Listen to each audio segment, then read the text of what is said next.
പ്രിയസഖി ഭാഗം 4. രാത്രി. കുട്ടികൾ ഉറങ്ങിയതിനു ശേഷം അവൾ ഇച്ചന്റെ റൂം നോക്കി നടന്നു.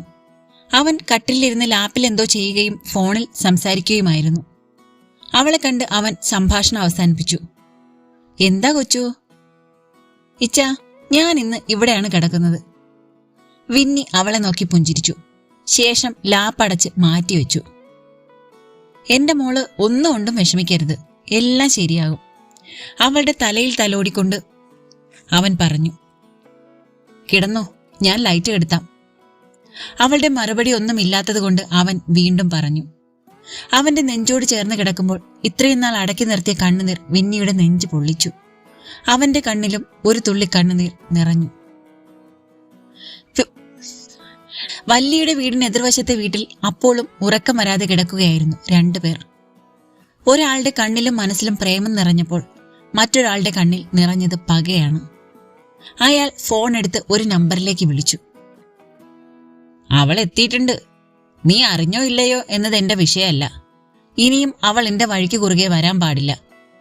അങ്ങനെ വന്നാൽ അവള് പിന്നെ ജീവനോടെ ഉണ്ടാവില്ല. കേട്ടല്ലോ? കോൾ മുറിഞ്ഞു.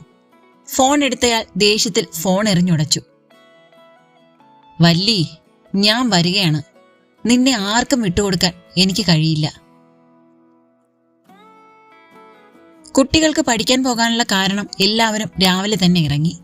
വല്യമ്മച്ചി മാത്രം പോയില്ല. വല്ലി അവരിറങ്ങിയതിനു ശേഷം പള്ളിയിലേക്ക് പോകാൻ റെഡിയായി.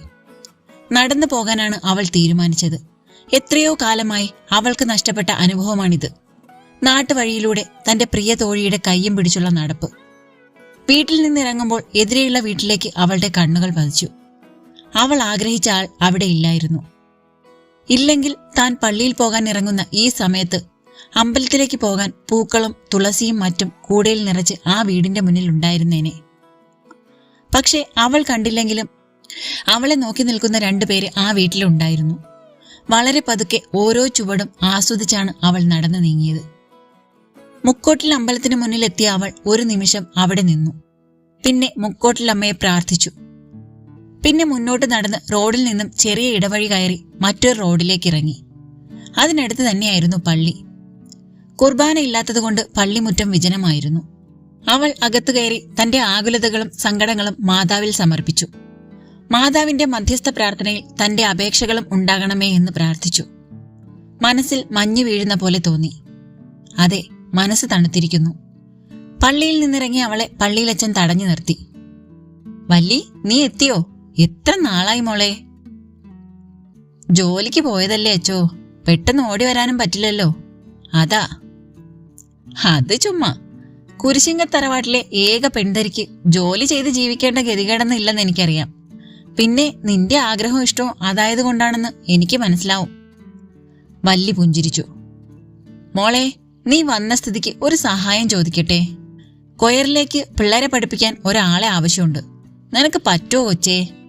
അല്ല, നീന് തിരിച്ചു പോകുന്നില്ലാന്ന് കേട്ടു, അതാ. ഇല്ല അച്ചോ, വന്നത് ശരിയാ, തിരിച്ചു പോകുന്നുമില്ല. പക്ഷേ ജോലിയുണ്ടച്ചോ.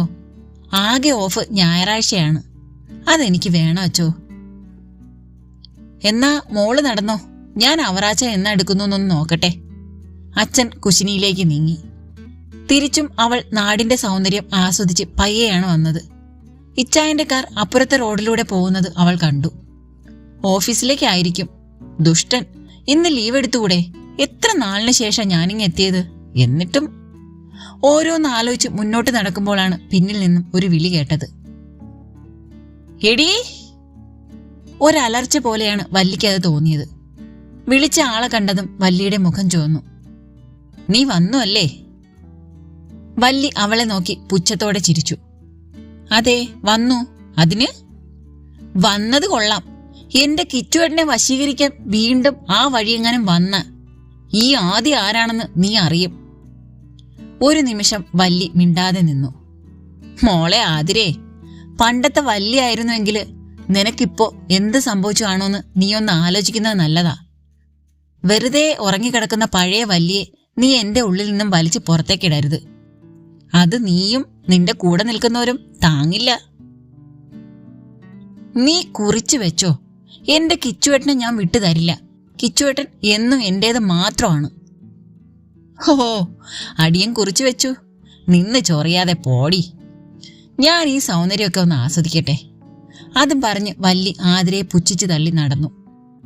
ഓരോ കാൽവയ്പ്പുകളിലും തന്റെ പ്രിയപ്പെട്ട സൗഹൃദം ഒരുപാട് നഷ്ടം വിതയ്ക്കുന്നുണ്ടെന്ന് അവൾക്ക് മനസ്സിലായി. അവളുടെ കയ്യിൽ പിടിച്ച് ഒന്നുകൂടി ഈ വഴികളിലൂടെ നടക്കാൻ കൊതി തോന്നി. അവൾ വീട്ടിലെത്തുമ്പോൾ അകത്തുനിന്നും സംസാരം കേൾക്കുന്നുണ്ടായിരുന്നു. അവളെ കണ്ട് അകത്തിരുന്നവർ ഒരു നിമിഷം നിശബ്ദരായി. വല്ലി അകത്തിരിക്കുന്ന അതിഥികളിലേക്ക് കണ്ണോടിച്ചു. ഒരു നിമിഷം അവളുടെ കണ്ണുകൾ നിറഞ്ഞു തുളുമ്പി. അത് കണ്ട് ജനനി അവളെ ചേർത്ത് പിടിച്ചു. ഞങ്ങളുടെ കൊച്ചു കരയുകയോ? അയ്യേ, മോശം. ഞങ്ങൾക്ക് കാണേണ്ടിയിരുന്നത് ഈ കൊച്ചുവിനെയല്ല, ഞങ്ങളുടെ മിടുക്കി കൊച്ചുവിനെയാണ്, ജനനി പറഞ്ഞു നിർത്തി. കൊച്ചുവിന് ജാനി ആന്റിയെ മാത്രം മതിയല്ലോ അല്ലേ? പ്രസാദങ്ങളിനെ വേണ്ടല്ലോ. ഞാൻ പോവാ ജോ. വല്ലി ഓടിച്ചെന്ന് പ്രസാദിനെ ചുറ്റിപ്പിടിച്ചു. പിന്നെ ആ നെഞ്ചിലേക്ക് ചേർന്നു. പ്രസാദ് അവളെ ചേർത്ത് പിടിച്ച് തലയിൽ തലോടി. കൊച്ചു, ഞങ്ങൾക്ക് 4 വർഷം മുമ്പ് ഇങ്ങനെയായിരുന്നു ഈ സ്വർഗം. അത് അതുപോലെ തിരിച്ചു വേണം. നീ വരുന്നതറിഞ്ഞ് എല്ലാവരും നാളെ തന്നെ വരും. ഇനി ഇവിടെ തന്നെ ആണെന്നാ എല്ലാവരും പറഞ്ഞത്. അത് കേട്ട് അവൾ പ്രസാദിന്റെ മുഖത്തേക്ക് നോക്കി. അതെ, അവളും വരും. നീ വന്നതറിഞ്ഞ് ജോലി രാജിവെച്ച് അപ്പൊ തന്നെ ടിക്കറ്റ് എടുത്തു. ഇത്രയും നാളും ഞാനും ജാനിയും കിച്ചുവും പറഞ്ഞിട്ടും വരാത്തവളാ. പ്രസാദിന്റെ വാക്കുകൾ അവളിൽ സന്തോഷം തൂകി. അവൾ 3 വയസ്സ് ബാലിക ആയതുപോലെ ആയിരുന്നു അപ്പോൾ. ജാനിയും അവളുടെ അടുത്ത് വന്നു. ഇനിയിപ്പോ ഈ ലോകം തന്നെ എതിര് നിന്നാലും നിങ്ങൾ ഒരുമിച്ച് നിൽക്കണം. ഇനി ആരും നിങ്ങളെ പിരിക്കാൻ ഞങ്ങൾ സമ്മതിക്കില്ല. മനസ്സിലെ പൂട്ടിയിട്ട കിളിക്കൂട് തുറന്നു വിട്ടതുപോലെ അവൾക്ക് തോന്നി. ജോയ്ക്കും മേരിക്കും അവരുടെ സ്നേഹം കണ്ട് ആശ്വാസം തോന്നി. അവർ വന്നു പോയതിൽ പിന്നെ വല്ലി ആകെ മാറിയതുപോലെ വീട്ടുകാർക്ക് തോന്നി. അവളിലൊരു ഉണർവ് വന്നു. വല്യമ്മച്ചിയോടും മേരിയോടും ഒത്തിരി വർത്താനം പറഞ്ഞു. മേരിക്ക് മനസ്സിലായി അവളുടെ മനസ്സ് അവളുടെ കൂട്ടുകാരിയെ വരവേൽക്കാനുള്ള തയ്യാറെടുപ്പിലാണെന്ന്. മേരിക്ക് മനസ്സ് നിറഞ്ഞു. അവൾ പിരിഞ്ഞതിൽ പിന്നെ കൊച്ചുവിന്റെ മനസ്സ് നൂലുപൊട്ടിയ പട്ടം പോലെയായിരുന്നു. എല്ലാം നേരെ ആയാൽ മതിയായിരുന്നു. കിച്ചുവിന്റെ പ്രതികരണം എങ്ങനെയായിരിക്കുമെന്ന് ഒരു വേള അവളിൽ ഭയവും നിറച്ചു. തന്റെ കുഞ്ഞിന്റെ സന്തോഷം തിരിച്ചു കൊടുക്കണമേ, ഞങ്ങളുടെ പഴയ കൊച്ചുവിനെ തിരിച്ചു നൽകണമേ മാതാവേ, 101 മെഴുകുതിരി ഞാൻ കത്തിച്ചോളാമേ. അവർ നേർച്ചകൾ നേർന്നു. വല്യമ്മച്ചി ഉത്സാഹത്തിലായിരുന്നു. തന്റെ കൂടെ ലോകത്തെ എല്ലാ കാര്യങ്ങളും ചർച്ച ചെയ്യുന്നവളായിരുന്നു തന്റെ കൊച്ചുമോൾ. പക്ഷേ കുറേ നാളായി അവളുടെ സംസാരം കുറഞ്ഞിരുന്നു. ഫോൺ വിളിക്കുമ്പോൾ പോലും സുഖമാണോ എന്ന വാക്കിൽ ഒതുങ്ങിയിരുന്നു അവളുടെ സംസാരം. എന്നാൽ ഇന്നങ്ങനെയല്ല. പഴയ കൊച്ചു അവളുടെ മനസ്സിൽ ഏതോ കോണിലുണ്ട്. അവളെ പുറത്തേക്ക് കൊണ്ടുവരികയാണ് ഇന്നത്തെ കൊച്ചു. അവരും ദൈവത്തിനോട് നന്ദി പറഞ്ഞു. ജോണും പ്രസാദും കമ്പനിയിലേക്ക് പോയിരുന്നു. അയ്യോ, പറയാൻ മറന്നു. കേരളത്തിൽ തന്നെ ഏറ്റവും വലിയ ബിസിനസ് ഗ്രൂപ്പാണ് JP ഗ്രൂപ്പ്സ്. അതിന്റെ മാനേജിംഗ് ഡയറക്ടർമാരിൽ 2 പേരാണ് ജോണും പ്രസാദും. ഇപ്പോ സ്ഥാനം മക്കൾക്ക് വിട്ടുകൊടുത്തിരിക്കുകയാണ്. അവരെല്ലാ കാര്യങ്ങളിലും ഒരു എത്തിനോട്ടം മാത്രം നടത്തിപ്പോരും. അവർ JP ഗ്രൂപ്പ് എന്നെഴുതിയ വലിയ കവാടത്തിന് താഴെ എത്തി. കിച്ചു, നീ അവളോട് ഇനിയെങ്കിലും സ്നേഹത്തോടെ സംസാരിക്കണം. എത്രയോ നാളുകൾക്ക് ശേഷമാണ് വീട്ടിൽ സന്തോഷം കയറി വന്നതെന്ന് നിനക്കറിയോ? വിന്നി കിച്ചുവിനരികിലേക്ക് നീങ്ങിയിരുന്നു. കഫറ്റീരിയയിലിരുന്ന് ചായ കുടിക്കുകയായിരുന്നു അവർ. അത് തന്നെയാ ഞങ്ങൾക്കും പറയാനുള്ളത്. പ്രസാദും ജോണും കയറി വന്നു. കിച്ചു, നീ എന്റെ മകനാ, സമ്മതിച്ചു. പക്ഷേ ഇനി നീ കാരണം എന്റെ കൊച്ചു വേദനിച്ച പിന്നെ നിന്നോട് ഞാൻ ഇങ്ങനെ ആയിരിക്കില്ല. നീ കാരണം നിന്റെ അനിയത്തിയും കൊച്ചുവിന് കിട്ടാത്തത് അവൾക്കും വേണ്ട എന്ന് പറഞ്ഞ് നാട് വിട്ടില്ലേ? ഇനിയെങ്കിലും ഞങ്ങളുടെ 2 മക്കൾ ഇവിടെ വേണം. ഇത് ഞങ്ങളുടെ 2 ആളുടെയും അപേക്ഷയാണ്. കിച്ചു ജോ അങ്കിളിന്റെ മുഖത്തേക്ക് നോക്കി. അവിടെയും അഭ്യർത്ഥനയാണ്. ഞാനായിട്ട് അവളെ ഒന്നും പറയില്ല അങ്കിൾ. പക്ഷേ എന്റെ അനിയത്തിയുടെ അടുത്തേക്ക് അവൾ വരാൻ പാടില്ല.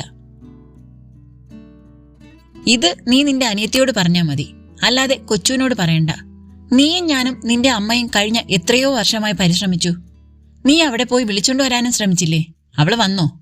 ഇപ്പോ കൊച്ചു വന്നു എന്നറിഞ്ഞപ്പോ ഓടി വരുന്നതാണ് അവള്. കൊച്ചു വിളിച്ചു വരുത്തുന്നതും അല്ല. നീ ഇനി ഇതിലിടപെടരുത്. ഇതെന്റെ ഓർഡർ ആണെന്ന് കൂട്ടിക്കോ. കിച്ചു ദേഷ്യത്തിൽ ഒന്നും മിണ്ടാതെ എഴുന്നേറ്റ് പോയി. പ്രസു, എന്റെ മോള്. ജോ, ഇനി നമ്മുടെ മക്കൾ നമ്മളെ പിരിയില്ല. ഞാൻ നിനക്ക് ഉറപ്പ് തരുന്നു. ഫ്ലൈറ്റിലിരിക്കുമ്പോഴും ഇനിയും സ്പീഡിൽ ഇത് പോയിരുന്നുവെങ്കിലെന്നായിരുന്നു അവളുടെ മനസ്സിൽ. ഇനിയും 1 മണിക്കൂർ. തന്റെ കളിക്കൂട്ടുകാരി, അതിലുപരി തന്റെ ജീവൻ. അവൾ നാട്ടിലെത്തി എന്നറിഞ്ഞപ്പോൾ മനസ്സിൽ തോന്നിയ സന്തോഷം ഈ ജന്മത്തിൽ വേറെയില്ല. അപ്പൊ തന്നെ രാജിക്കത്ത് കൊടുത്തു.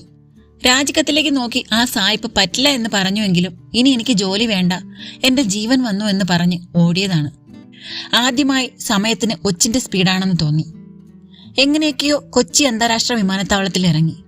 പിന്നെ അങ്ങോട്ട് ഓടുകയായിരുന്നു എല്ലാത്തിനും. പുറത്ത് അച്ഛനുണ്ടായിരുന്നു. ഏട്ടൻ വരണ്ട എന്ന് ആദ്യമേ വിളിച്ചു പറഞ്ഞിരുന്നു. അച്ഛനെ കണ്ടതും അവൾ ഓടിച്ചെന്ന് കെട്ടിപ്പിടിച്ചു. എല്ലാവരെയും കണ്ടിട്ട് 4 വർഷമായി. അവളും നാട്ടിലേക്ക് വന്നിട്ട് 4 വർഷം. പക്ഷേ ഇവിടുന്ന് പോയ പഞ്ചപാവമല്ലായിരുന്നു അവളിപ്പോൾ. അവളുടെ കൂട്ടുകാരി താൻ എങ്ങനെയാകണമെന്ന് ആഗ്രഹിച്ചോ അതുപോലെ. എടി എന്ന് വിളിച്ചാൽ നീ പോടാ എന്ന് പറയാൻ പഠിച്ചു. മനസ്സ് ശക്തി പ്രാപിച്ചു. മിണ്ടാപ്പൂച്ച അല്ല ഇപ്പോ. പഴയ ആ പൊട്ടിപ്പെണ്ണിൽ നിന്നും ഒത്തിരി മാറി. അവളുടെ കൂട്ടുകാരിയുടെ ഭാഷയിൽ പറഞ്ഞാൽ ധൈര്യശാലി. അതോർത്ത് അവൾ ഒന്ന് ചിരിച്ചു. പ്രസാദിന് മനസ്സിലായി അവൾ കൊച്ചുവിനെ കാണാൻ ആകാംക്ഷയോടെ ഇരിക്കുകയാണെന്ന്. അവർ തമ്മിൽ കണ്ടിട്ടും പറഞ്ഞിട്ടും 4 വർഷം. സ്വർഗത്തിൽ കയറിയ കാർ അവരുടെ വീടിന് മുന്നിൽ നിൽക്കുമ്പോൾ കയ്യിൽ കരുതിയ ഷോൾഡർ ബാഗും എടുത്ത് വീട്ടിൽ പോലും കയറാതെ ഓടുകയായിരുന്നു കൊച്ചുവിന്റെ അടുത്തേക്ക്. വാതിൽക്കൽ വന്ന ജനനിയെ പോലും ഒരു പുഞ്ചിരി കൊണ്ട് സംതൃപ്തിപ്പെടുത്തിയതേ ഉള്ളൂ അവൾ. തുറന്ന വീടിന്റെ വാതിലിലൂടെ അവൾ പാഞ്ഞ് അകത്തേക്ക് കയറി. ഹാളിൽ TV കണ്ടിരിക്കുകയായിരുന്ന വല്യമ്മച്ചി ഒന്ന് ഞെട്ടി. വല്യമ്മച്ചി, കൊച്ചുവിടെ? അവൾ കിതച്ചുകൊണ്ട് ചോദിച്ചു. മോളിലുണ്ട് മോളെ, നീ എപ്പോ വന്നു? ആ ചോദ്യം അവഗണിച്ച് മോളിലേക്ക് ഓടിക്കയറി. കൊച്ചുവിന്റെ മുറിയുടെ മുന്നിൽ നിൽക്കുമ്പോൾ മനസ്സ് പെരുമ്പറ കൊട്ടുന്നത് അവൾ അറിയുന്നുണ്ടായിരുന്നു. പതിയെ ഡോർ ഹാൻഡിൽ തിരിച്ചു. പിന്നെ വാതിൽ തുറന്നു. കുളി കഴിഞ്ഞിറങ്ങി വന്ന വല്ലി വാതിൽ തുറക്കുന്ന ശബ്ദം കേട്ട് അങ്ങോട്ട് നോക്കി. വാതിൽക്കൽ നിൽക്കുന്ന ആളെ കണ്ടതും അവൾ ഒന്ന് ഞെട്ടി. കുറച്ചു നിമിഷങ്ങൾ അവർ പരസ്പരം മിണ്ടാതെ നോക്കി നിന്നു. പിന്നെ കരഞ്ഞുകൊണ്ട് പരസ്പരം കെട്ടിപ്പിടിച്ചു. തുടരും. അടുത്ത പാർട്ടുമായിട്ട് അടുത്ത ദിവസം കാണാം കേട്ടോ.